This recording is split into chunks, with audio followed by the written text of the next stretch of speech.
എബ്രായ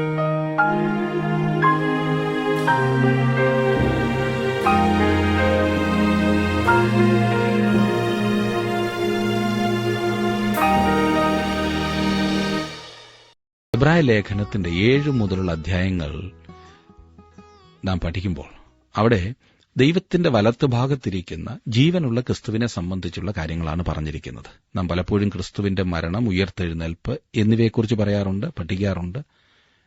അത് വളരെ നല്ല കാര്യം. എന്നാൽ നാം സാധാരണ മറന്നുപോകുന്ന അതിപ്രധാനമായ ഒരു വിഷയമാണ് എബ്രായ ലേഖനത്തിൽ പ്രത്യേകിച്ചും 7 മുതൽ അധ്യായങ്ങളിൽ നാം കാണുന്നത്.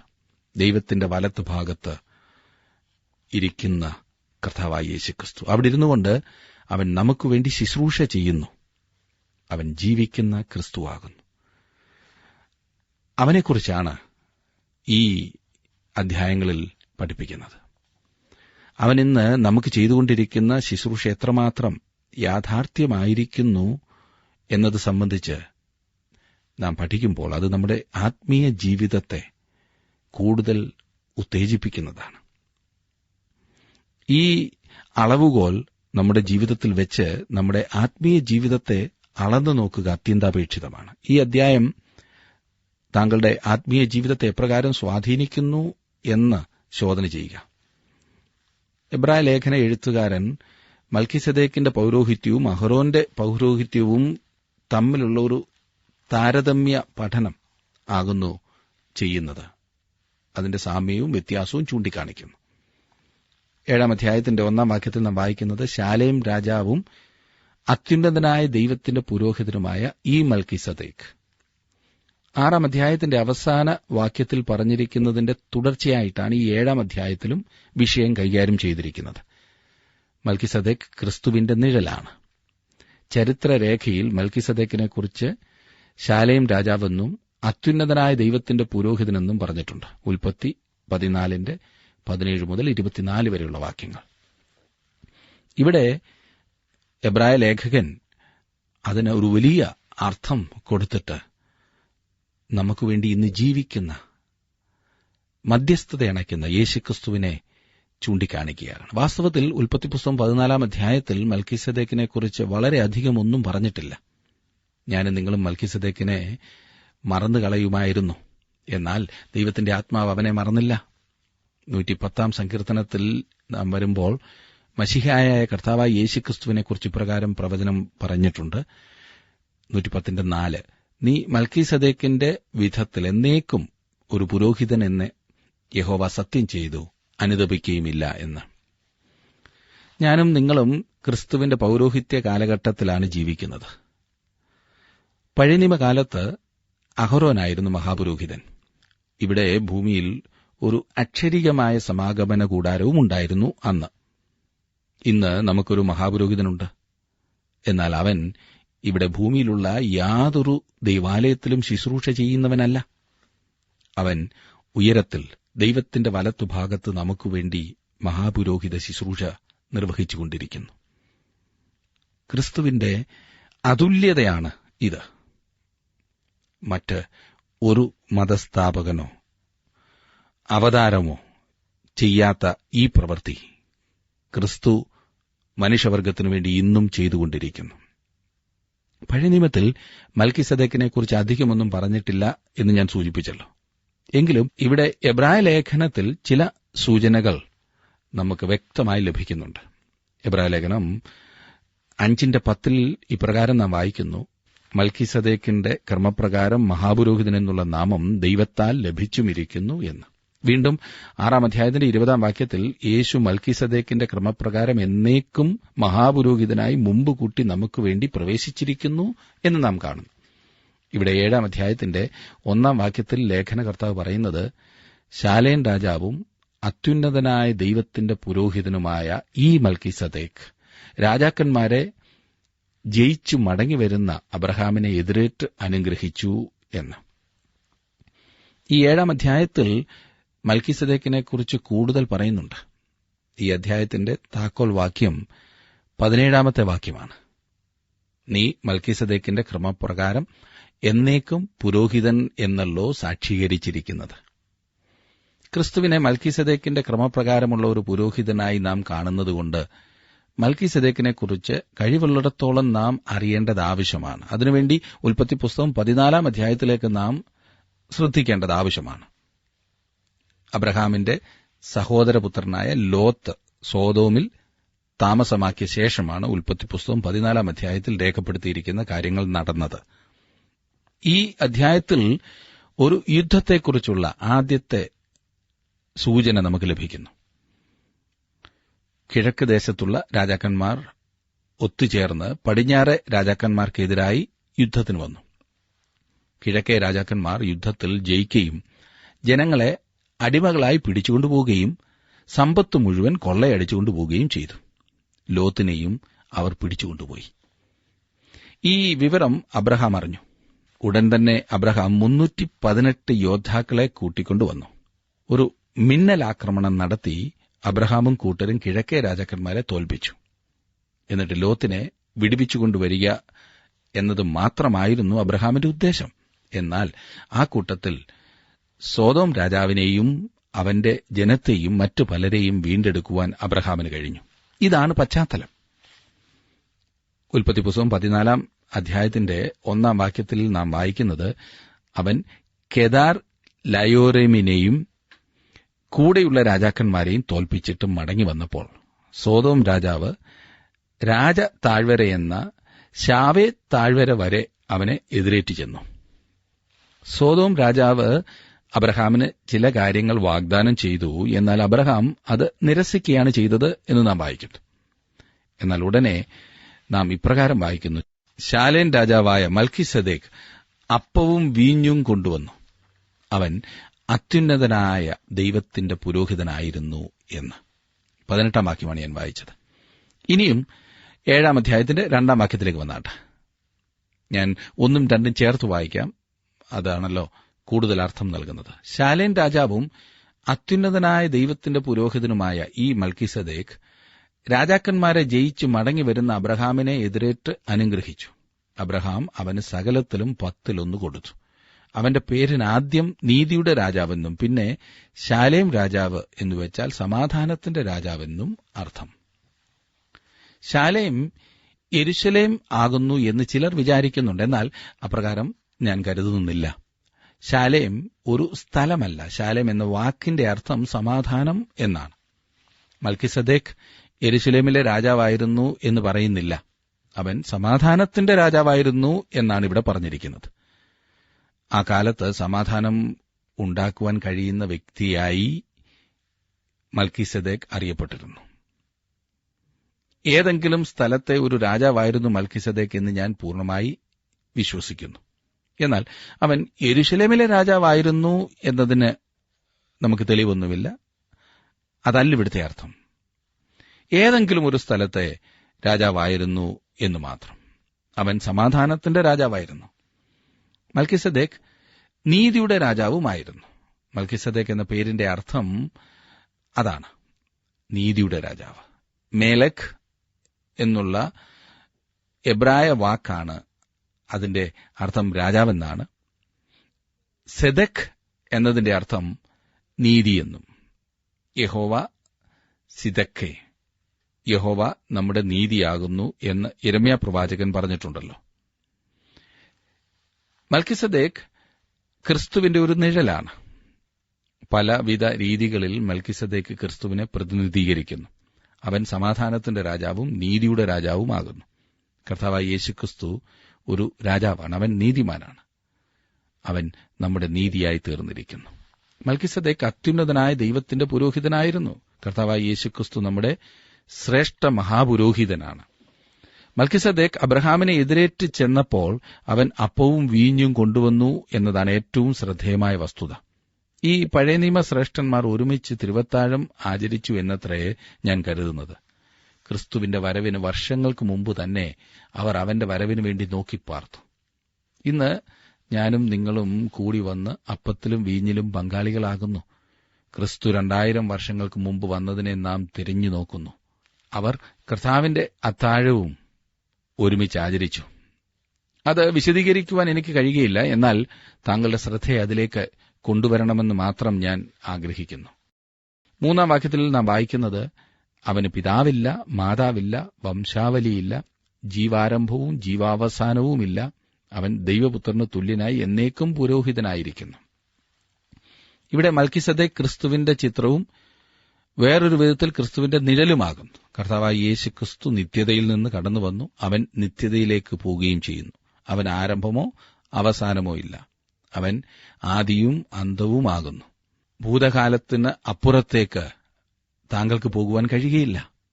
ഭാവിയിൽ അതിന്റെ അവസാനത്തിന്റെ അപ്പുറത്തേക്കും നിങ്ങൾക്ക് കടന്നുപോകുവാൻ കഴിയുകയില്ല. സമയത്തെയും നിത്യതയും മുഴുവൻ അവൻ ആവരണം ചെയ്തിരിക്കുകയാണ്. അത് ചിത്രീകരിക്കുന്ന ഒരു മനുഷ്യനെ നിങ്ങൾക്ക് എങ്ങനെ കാണുവാൻ കഴിയും? വംശവർദ്ധനവിനെക്കുറിച്ച് പറഞ്ഞിരിക്കുന്ന ഉൽപ്പത്തി പുസ്തകത്തിൽ ആദാം ഇന്നാരെ ജനിപ്പിച്ചു എന്നും ഇന്നിന്നവർ ഇന്നവരെ ജനിപ്പിച്ചു, അബ്രഹാം ഇസഹാക്കിനെ ജനിപ്പിച്ചു, ഇസഹാക്ക് യാക്കോബിനെയും യേശാവിനെയും ജനിപ്പിച്ചു എന്നെല്ലാം പറഞ്ഞിട്ടുണ്ട്. ഉൽപ്പത്തി പുസ്തകം വംശാവലിയുടെ പുസ്തകമാണ്. അത് കുടുംബങ്ങളെക്കുറിച്ച് പറയുന്ന പുസ്തകമാണ്. എങ്കിലും ഈ പുസ്തകത്തിൽ യാതൊരു മുഖവരിയും കൂടാതെ തിരുവചനത്തിന്റെ താളുകളിലേക്ക് കടന്നുവരികയും അതുപോലെ തന്നെ കടന്നുപോകുകയും ചെയ്യുന്നതായി മൽക്കിസദേക്കിനെക്കുറിച്ച് നാം കാണുന്നു. പിന്നീട് ഒരിക്കലും മൽക്കിസദേക്കിനെ നാം കാണുന്നില്ല. എന്തുകൊണ്ടാണ് ദൈവം മൽക്കിസദേക്കിന്റെ വംശാവലി വിട്ടുകളഞ്ഞത്? കർത്താവായ യേശുക്രിസ്തുവിനെ അവന്റെ പൌരോഹിത്യത്തിൽ മൽക്കിസദേക്ക് നിഴലായി ചിത്രീകരിക്കുന്നതാണ് കാരണം. 110-ാം സങ്കീർത്തനത്തിൽ നൽകിയിരിക്കുന്ന പ്രവചനത്തിൽ മൽക്കിസദേക്ക് ക്രിസ്തുവിനെ ചിത്രീകരിക്കുന്നു എന്ന് നാം കാണുന്നു. അവിടെ മൽക്കിസദേക്ക് നിത്യനായ ദൈവത്തിന്റെ, അതെ, ക്രിസ്തുവിനെയാണ് ചിത്രീകരിക്കുന്നത്. അവൻ ദൈവപുത്രനായതുകൊണ്ട് ഒരു പുരോഹിതനുമാകുന്നു. ക്രിസ്തു ദൈവപുത്രനാകുന്നതുകൊണ്ട് ഒരു പുരോഹിതനുമാകുന്നു. അവൻ എന്നേക്കും ഒരു പുരോഹിതനാകുന്നു. അതായത് അവൻ എന്നും പുരോഹിതനായി തുടരുന്നു എന്നർത്ഥം. അവൻ നിത്യനായതുകൊണ്ട് അവന്റെ പൌരോഹിത്യത്തിന് മാറ്റമില്ല. തക്ക സമയത്ത് മൽക്കിസദേക്ക് അബ്രഹാമിന്റെ അടുത്ത് വന്നതായി ഉൽപ്പത്തി പുസ്തകത്തിൽ നാം വായിക്കുന്നു. അബ്രഹാമിന് പരിശോധനയുടെ സമയമായിരുന്നു. അപ്പോൾ അവനെ പ്രോത്സാഹിപ്പിക്കുന്നതിനും ശക്തീകരിക്കുന്നതിനും ആരെങ്കിലും ആവശ്യമായിരുന്നു. മൽക്കിസദേക്ക് അപ്പവും വീഞ്ഞും കൊണ്ടുവന്നു. അവൻ അത്യുന്നതനായ ദൈവത്തിന്റെ പുരോഹിതനായിരുന്നു. ഇവിടെയാണ് തിരുവചനത്തിൽ ആദ്യമായി ദൈവത്തെ അത്യുന്നതനായ ദൈവം എന്ന് പറഞ്ഞിരിക്കുന്നത്.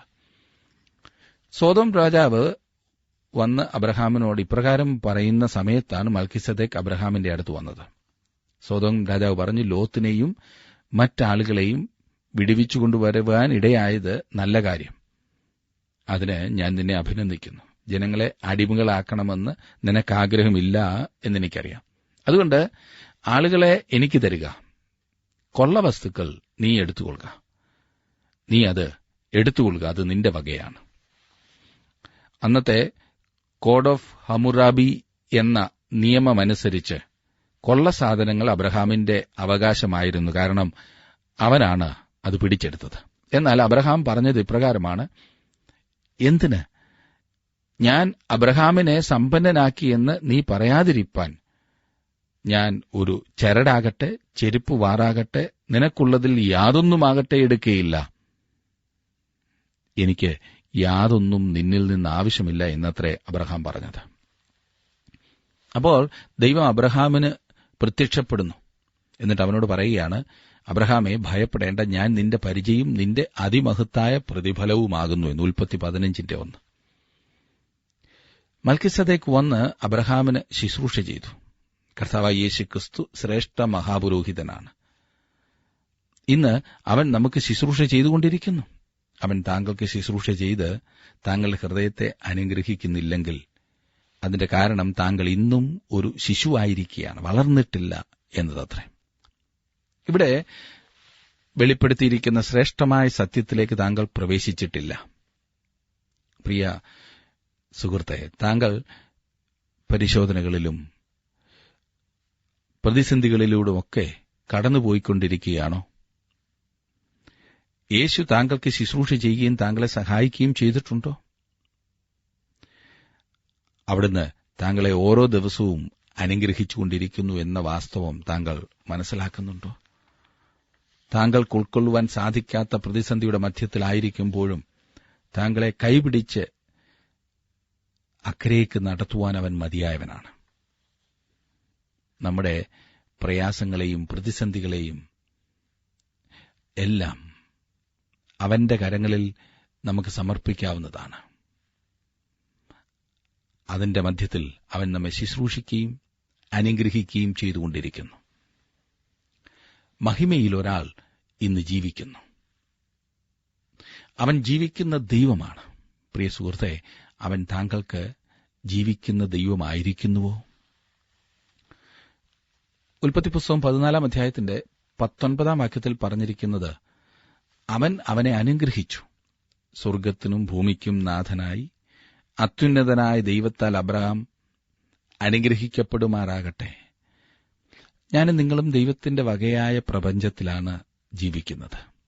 അത് അവന്റെ വകയാണ്. ഇന്ന് സകലവും നമ്മുടേതാണെന്ന് അവൻ പറഞ്ഞിരിക്കുന്നു.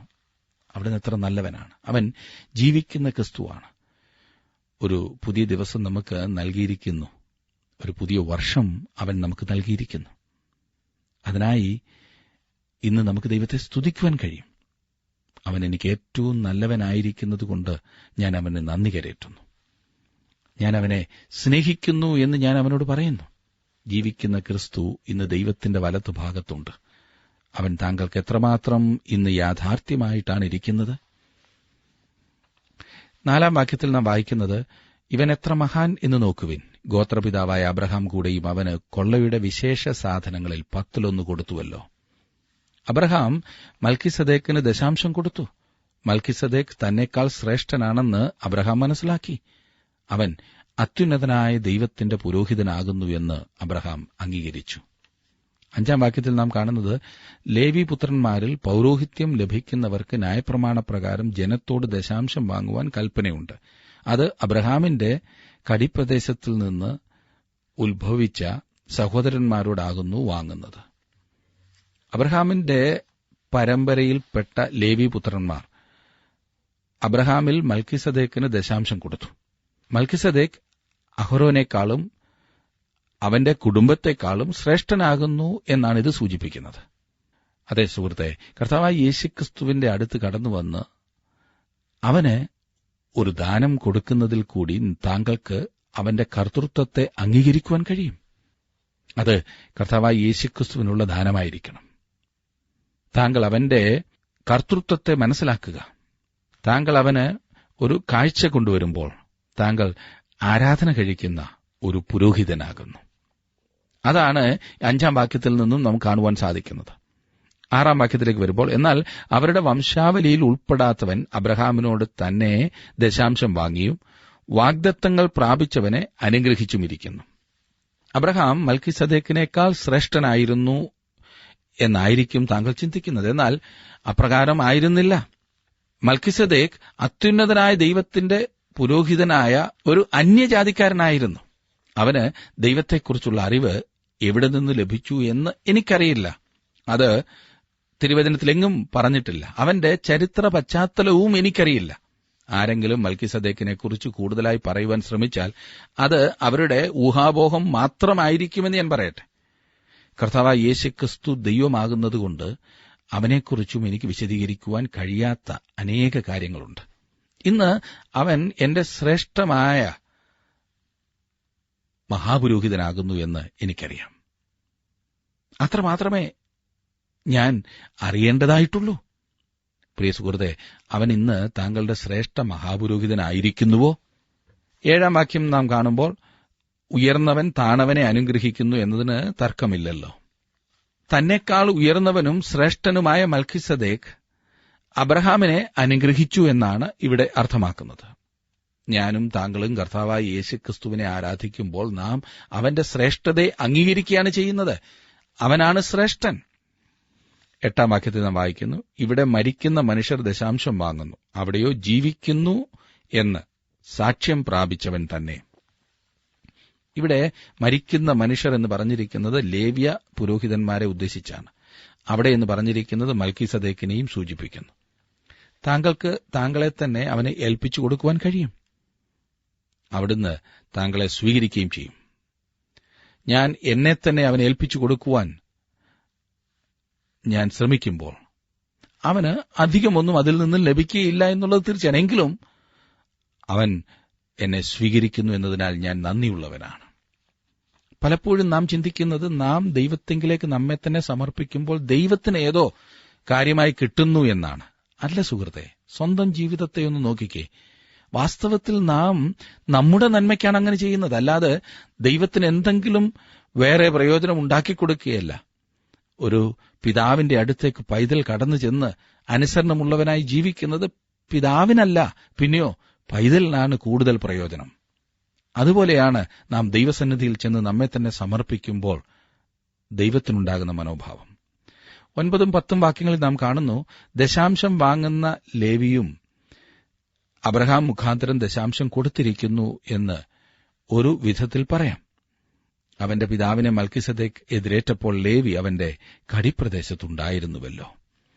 ദശാംശം വാങ്ങുന്ന ലേവിയും അബ്രഹാം മുഖാന്തരം ദശാംശം കൊടുത്തിരിക്കുന്നു. അബ്രഹാം മൽക്കിസദേക്കിന് ദശാംശം കൊടുത്തപ്പോൾ പുരോഹിത ഗോത്രമായ ലേവി അബ്രഹാമിന്റെ കടിപ്രദേശത്തുണ്ടായിരുന്നു. അങ്ങനെ ലേവിയും മൽക്കിസദേക്കിന് ദശാംശം കൊടുത്തു എന്ന് പറയാം.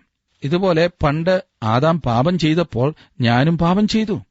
ആദാമിലെല്ലാവരും മരിച്ചു. കർത്താവ് വരുവാൻ താമസിക്കുന്ന പക്ഷം ഞാനും നിങ്ങളും മരിക്കുന്നതിന്റെ കാരണം നാം ആദാമിലായിരിക്കുന്നു എന്നതാണ്. ആദാമിൽ നാം പാപം ചെയ്തു എന്നതാണ്. എന്നിരുന്നാലും ഇന്ന് ഞാൻ പൂർണ്ണനാണ്. ഞാൻ ഇന്ന് ക്രിസ്തുവിലായിരിക്കുന്നതുകൊണ്ട് പ്രിയ സുഹൃത്തെ, എനിക്ക് ഈ വസ്തുത മനസ്സിലാക്കുവാൻ സാധിക്കും. താങ്കളുടെ ജീവിതത്തിൽ ഈ വസ്തുത മനസ്സിലാക്കുവാൻ കഴിയുന്നുണ്ടോ? ദൈവം എന്നെ ക്രിസ്തുവിലാണ് കാണുന്നത്. ഞാൻ അവനിൽ പൂർണ്ണനാണ്. ഞാൻ പ്രിയനായവനിൽ അംഗീകാരം പ്രാപിച്ചിരിക്കുന്നു. ഇത് ശ്രേഷ്ഠമായ ഒരു പ്രമാണമാകുന്നു. വളരെ ലളിതമായ ഭാഷയിൽ ഇവിടെ പറഞ്ഞിരിക്കുകയത്ര ചെയ്യുന്നത്. അതെ, നമുക്ക് വേണ്ടി മധ്യസ്ഥത അണയ്ക്കുന്ന ഒരു യേശു. മനുഷ്യർക്ക് ഈ ഭൂമിയിൽ ജീവിക്കുവാൻ താൽക്കാലികമായ എന്തെങ്കിലുമൊക്കെ സൗകര്യങ്ങൾ മതി എന്ന് ചിന്തിച്ചാൽ അതിനേക്കാൾ ഉന്നതമായ ഒന്ന് വേണമെന്നുള്ള ബോധം ഈ ഭാഗം വായിക്കുമ്പോൾ നമുക്ക് മനസ്സിലാക്കുന്നു. ഈ സത്യമാണ് എബ്രായ ലേഖകൻ നമ്മെ പഠിപ്പിക്കുവാൻ ശ്രമിക്കുന്നത്. ക്രിസ്തു പുരോഹിതനേക്കാൾ വലിയവനാകുന്നു എന്ന് 11 മുതലുള്ള വാക്യങ്ങളിലും തുടർന്ന് നമുക്ക് ചിന്തിക്കാവുന്നതാണ്. പ്രിയ സുഹൃത്തെ, ഈ കർത്താവായ യേശുക്രിസ്തുവിനെ താങ്കളുടെ ജീവിതത്തിൽ മഹാപുരോഹിതനായി അംഗീകരിപ്പാൻ സാധിച്ചിട്ടുണ്ടോ? ദൈവവുമായുള്ള താങ്കളുടെ ബന്ധത്തിൽ മധ്യസ്ഥത അണയ്ക്കുന്ന നല്ല പുരോഹിതൻ, അവൻ മാത്രമാണ് മധ്യസ്ഥൻ. മനുഷ്യർക്കും ദൈവത്തിനും ഇടയിൽ വേറെ ഒരു മധ്യസ്ഥനുമില്ല എന്ന് തിരുവചനം വളരെ വ്യക്തമായി നമ്മെ പഠിപ്പിക്കുന്നു. അവൻ എങ്ങനെയാകുന്നു ആ പുരോഹിതനായി എന്നതാണ് എബ്രായ ലേഖകൻ ഈ അധ്യായത്തിലൂടെ നമ്മെ പഠിപ്പിക്കുന്നത്. ഈ സത്യം മനസ്സിലാക്കുവാനും അംഗീകരിക്കുവാനും താങ്കൾക്ക് സാധിച്ചിട്ടുണ്ടോ?